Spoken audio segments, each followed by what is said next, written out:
பெண்கள் கர்ப்பம் அடைஞ்ச உடனேயே அவங்களுக்கு வரக்கூடிய கர்ப்ப அறிகுறிகள் ஒரு ஒரு பெண்களுக்கு ஒரு ஒரு மாதிரி இருக்கும். ஸோ இந்த ப்ரெக்னென்சி சிம்டம்ஸ்லாம் எல்லாருக்கும் கண்டிப்பாக வருமா, அப்போ மட்டும்தான் ப்ரெக்னெண்ட்டா அப்படின்னு கேட்டால் கிடையாது. ப்ரெக்னென்சி சிம்டம்ஸ் பார்த்தீங்கன்னா ஒரு ஒரு பெண்களுக்கும் ஒரு ஒரு ப்ரெக்னென்சிக்கும் மாறுபடும். அதாவது ஒரே பெண்ணுக்கே குழந்தைக்கு எந்த ஒரு சிம்டம்ஸும் இருந்திருக்காது, ஆனால் செகண்ட் பேபிக்கு சிம்டம்ஸ் இருக்கும். சிலருக்கு பார்த்தீங்கன்னா ஃபர்ஸ்ட் குழந்தைங்களுக்கு நிறைய சிம்டம்ஸ் இருக்கும், பட் செகண்டுக்கு பார்த்தீங்கன்னா உங்களுக்கு சிம்டம்ஸ் இருக்காது. ஸோ ஒரு ஒரு பெண்களுக்கு வேற வேற மாதிரி இருக்கும். ஸோ ஒருத்தவங்களுக்கு ப்ரெக்னென்சி சிம்டம்ஸ் இருக்கு, ஸோ நமக்கு இல்லை அதனால ஏதாவது ப்ராப்ளமா அப்படின்ற மாதிரிலாம் கிடையாது. ஆனால் பொதுவாக பார்த்தீங்கன்னா ஒரு 2-3 கர்ப்ப அறிகுறிகள் எல்லா பெண்களுக்குமே பொதுவாக இருக்கும்.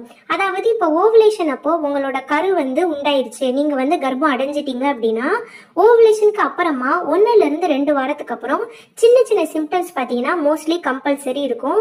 அதில் சொல்லக்கூடியது என்னெல்லாம் கம்பல்சரியாக இருக்கும் அப்படின்னு பார்த்தீங்கன்னா மோஸ்ட்டாக டயர்ட்னஸ் எல்லாருக்குமே இருக்கும். ரொம்ப அலுப்பாக இருக்கும், எந்த ஒரு வேலையும் செய்ய முடியாது. அதே மாதிரி சில பேருக்கு பார்த்தீங்கன்னா பாடி கொஞ்சம் பெயினாக இருக்கலாம், கை கால் வலி இருக்கலாம். அந்த மாதிரி நிறைய சிம்டம்ஸ் பார்த்தீங்கன்னா வாமிட்டிங் இது எல்லாம் போக பொதுவாக சொல்லக்கூடிய சிம்டம்ஸ் நிறையாவே இருக்கு. அதில் ஒரு முக்கியமான சிம்டம்ஸ் தான் பார்த்தீங்கன்னா பெண்களோட மார்பகங்களில் ஏற்படக்கூடிய மாற்றம். ஸோ எதனால ப்ரெக்னென்ட் ஆனால் பெண்களோட மார்பகங்களில் மாற்றம் ஏற்படுது அப்படின்னா, ப்ரெக்னென்சி சிம்டம்ஸே நமக்கு எதனால பெண்களுக்கு வருது அப்படின்னா நம்மளோட ஹார்மோன் சேஞ்ச் ஆகுறதுனால. ஸோ இப்போ நீங்கள் கர்ப்பம் தடிச்சிட்டீங்க, கர்ப்பம் அடைஞ்ச உடனேயே உங்கள் உடம்புல ப்ரெக்னன்சி ஹார்மோன்ஸ் வர ஆரம்பிக்கும்.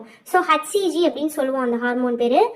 கர்ப்பம் அடைஞ்ச உடனேயே நமக்கு வரக்கூடிய அந்த ஹார்மோன் மாற்றத்தினால தான் நம்ம பெண்களுக்கு பார்த்தீங்கன்னா இந்த கர்ப்ப அறிகுறிகள் வருது. ஸோ அந்த வரக்கூடிய ஹார்மோனுக்கு நம்ம உடம்பு